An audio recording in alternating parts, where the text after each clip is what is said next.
श्रीराम समर्थ. वक्रतुंड महाकाय सूर्यकोटि समप्रभ निर्विघ्नं कुरु मे देव सर्वकार्येषु सर्वदा. गुरुर्ब्रह्मा गुरुर्विष्णुः गुरुर्देवो महेश्वरः गुरुः साक्षात् परब्रह्म तस्मै श्री गुरवे नमः. विदेहापरी चालवूनी प्रपंच मुमुक्षु जनालागी अध्यात्म चर्चा करोनी बहुलोकजे मेळवीती.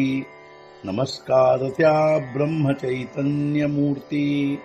अलंकापुरी पुण्यभूमी पवित्र तिथे नांदतो ज्ञान राजा सुपात्र.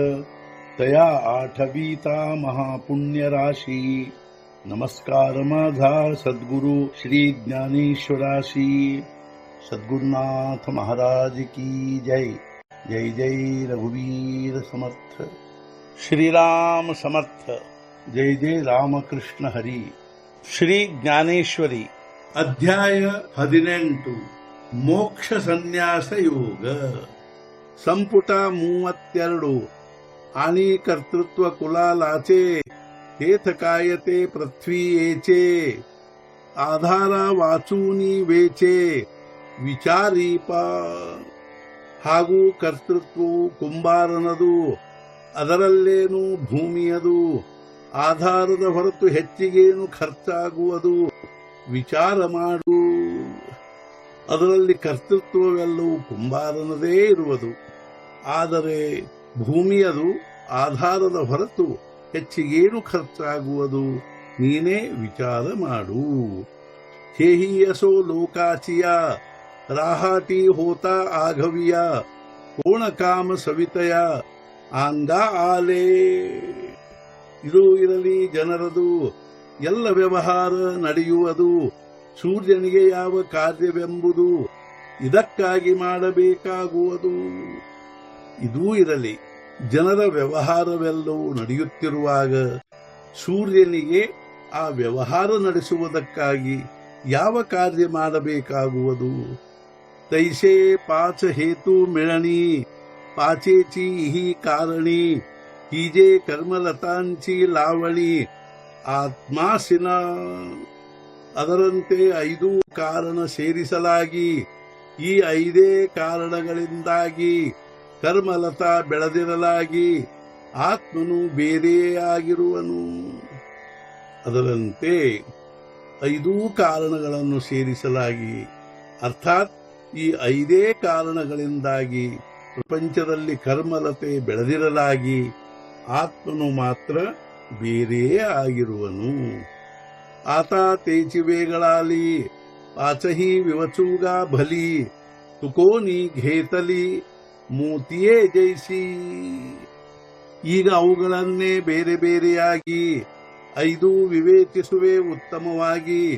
ತೂಗಿ ತೆಗೆದುಕೊಂಡಂತೆ ಸರಿಯಾಗಿ ಮುತ್ತುಗಳನ್ನು. ಈಗ ನಾನು ಆ 5ಗಳನ್ನು ಬೇರೆ ಬೇರೆಯಾಗಿ ಮುತ್ತುಗಳನ್ನು ಸರಿಯಾಗಿ ತೂಗಿ ತೆಗೆದುಕೊಂಡಂತೆ ಉತ್ತಮವಾಗಿ ವಿವೇಚಿಸುವೆ. ಅಧಿಷ್ಠಾನಂ ತಥಾ ಕರ್ತ ಕರಣಂಚ ಪೃಥಗ್ವಿಧಂ ವಿವಿಧಾಶ್ಚ ಪೃಥಕ್ ಚೇಷ್ಟಾ ದೈವಂಚೈವಾತ್ರ ಪಂಚಮಂ. ಆ ಕಾರಣಗಳೆಂದರೆ ಶರೀರ, ಜೀವ, ಬೇರೆ ಬೇರೆ ಪ್ರಕಾರದ ಇಂದ್ರಿಯಗಳು, ಪ್ರಾಣಾಪಾನಾದಿಗಳ ಬೇರೆ ಬೇರೆ ವ್ಯಾಪಾರ. ಹಾಗೂ 5ನೇ ಕಾರಣವೆಂದರೆ ಇಂದ್ರಿಯಗಳ ಅಧಿಷ್ಠಾತೃ ದೇವತಾ. ತೈಸಿ ಯಥಾ ಲಕ್ಷಣೆ ಐಕಪಾಕರ್ಮ ಕಾರಣೆ ತರಿ ದೇಹ ಹೇಮಿ ಮನೆ ಪಹಿಲೇ ಏಥ. ಅದರಂತೆ ಯಥಾವತ್ ಲಕ್ಷಣ ಕೇಳು ಕರ್ಮಗಳ ಕಾರಣ. ದೇಹವೇ ಮೊದಲನೇ ಲಕ್ಷಣ ಎಂದು ಹೇಳುವೆನು. ಅದರಂತೆ ಕರ್ಮಗಳಿಗೆ ಕಾರಣಗಳಾದ ಲಕ್ಷಣಗಳನ್ನು ಯಥಾವತ್ತಾಗಿ ಹೇಳುವೆನು. ಅವುಗಳಲ್ಲಿ ದೇಹವೇ ಮೊದಲನೇ ಲಕ್ಷಣವೆಂದು ಹೇಳುವೆನು. ಯಯಾತೆ ಅಧಿಷ್ಠಾನ ಐಸೆ ಮಣಿಜೇತೆ ಯಾಚಿ ಉದ್ದೇಶೆ. ಜೇ ಸ್ವಭೋಗ್ಯೇಸಿ ವಸೆ ಭೋಕ್ತಾ ಏಥ. ಇದಕ್ಕೆ ಅಧಿಷ್ಠಾನವೆಂದು ಅನ್ನುವುದರ ಉದ್ದೇಶವಿದು. ಸ್ವಭೋಗ್ಯಕ್ಕಾಗಿ ವಾಸಿಸಿರುವುದು. ಭೋಕ್ತಾ ಇದರಲ್ಲಿ. ಇದಕ್ಕೆ ಅಧಿಷ್ಠಾನವೆಂದು ಅನ್ನುವುದರ ಉದ್ದೇಶವೇನು ಅಂದರೆ ಭೋಕ್ತಾ ಆಗಿರುವವನು ಇದರಲ್ಲಿ ಸ್ವಭೋಗ್ಯಕ್ಕಾಗಿ ವಾಸಿಸಿರುವುದು. ಇಂದ್ರಿಯಾಂಚ ದಾಹಿ ಹಾತಿ ದಾಸೋನಿಯ ದಿವೋ ರಾತಿ ಸುಖ ದುಃಖೇ ಪ್ರಕೃತಿ ಜೋಡಿಸತಿ ಜಿಯೇ. ಇಂದ್ರಿಯಗಳೆಂಬ 10 ಕೈಗಳಿಂದ ಹಗಲು ರಾತ್ರಿ ಕಷ್ಟ ಪಡುವುದರಿಂದ ಸುಖ ದುಃಖಗಳನ್ನು ಪ್ರಕೃತಿಯಿಂದ ಅನುಭವಿಸುತ್ತಿರುವರು. ಇಂದ್ರಿಯಗಳೆಂಬ 10 ಕೈಗಳಿಂದ ಹಗಲು ರಾತ್ರಿ ಕಷ್ಟಪಡುವುದರಿಂದ ಪ್ರಕೃತಿಯಿಂದ ಸುಖ ದುಃಖ ಅನುಭವಿಸುತ್ತಿರುವರು. ತೇ ಭೋಗಾವಯ ಪುರುಖ ಆನಠಾವೋಚಿ ನಾಹಿ ದೇಖ ಮನೋನಿ ಅಧಿಷ್ಠಾನ ಭಾಖ ಬೋಲಿಜೆ ದೇಹ. ಪುರುಷನಿಗೆ ಅವುಗಳನ್ನು ಅನುಭವಿಸುವುದಕ್ಕಾಗಿ ಬೇರೆ ಸ್ಥಾನವೇ ಇಲ್ಲದಿರಲಾಗಿ ದೇಹಕ್ಕೆ ಅಧಿಷ್ಠಾನವೆಂಬುದಾಗಿ ಅನ್ನುವರು. ಪುರುಷನಿಗೆ ಅವುಗಳನ್ನು ಅನುಭವಿಸುವುದಕ್ಕಾಗಿ ಬೇರೆ ಸ್ಥಾನವೇ ಇಲ್ಲದಿರಲಾಗಿ ದೇಹಕ್ಕೆ ಅಧಿಷ್ಠಾನವೆಂದು ಅನ್ನುವರು. ಹೇ ಚೋವೀಸಾವಿ ತತ್ವಾಂಚೆ ಕುಟುಂಬಘರ ವಸ್ತೀಚೆ ತುಟೇ ಬಂಧ ಮೋಕ್ಷಾಚೆ ಗುಂತಲೇಥ. 24 ತತ್ವಗಳದ್ದು ಕುಟುಂಬವು ಇದರ ವಸತಿ ಸ್ಥಾನವಾಗಿರುವುದು. ಬಂಧ ಮೋಕ್ಷಗಳ ತೊಡಕೆಂಬುದು ಇದರಲ್ಲಿಯೇ ಹರಿಯುವುದು. 24 ತತ್ವಗಳ ಕುಟುಂಬವೇ ಇದರ ವಸತಿ ಸ್ಥಾನವಾಗಿರುವುದು. ಆದ್ದರಿಂದ ಬಂಧ ಮೋಕ್ಷಗಳದ್ದೇ ಇದರಲ್ಲಿ ತೊಡಕಾಗಿರುವುದು. ಕಿಂಬಹುನಾವಸ್ಥಾತ್ರಯ ಅಧಿಷ್ಠಾನ ಧನಂಜಯ ಮನೋನಿ ದೇಹಾಯಯ ಹೇಚಿನಾಮ. ಹೆಚ್ಚಿಗೇನು ಅವಸ್ಥಾತ್ರಯಗಳಿಗಾಗಿ ಅರ್ಜುನ ಅಧಿಷ್ಠಾನವಾಗಿರಲಾಗಿ ಆದ್ದರಿಂದಲೇ ದೇಹವೆಂಬುದಾಗಿ ಇದರ ಹೆಸರು.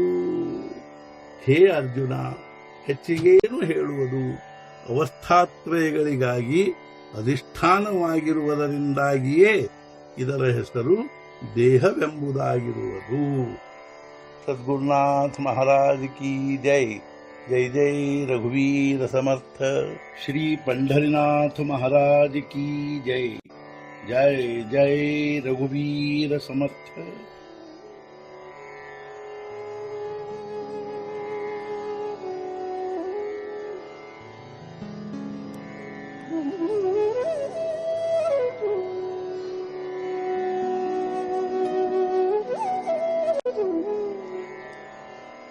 Mm-hmm.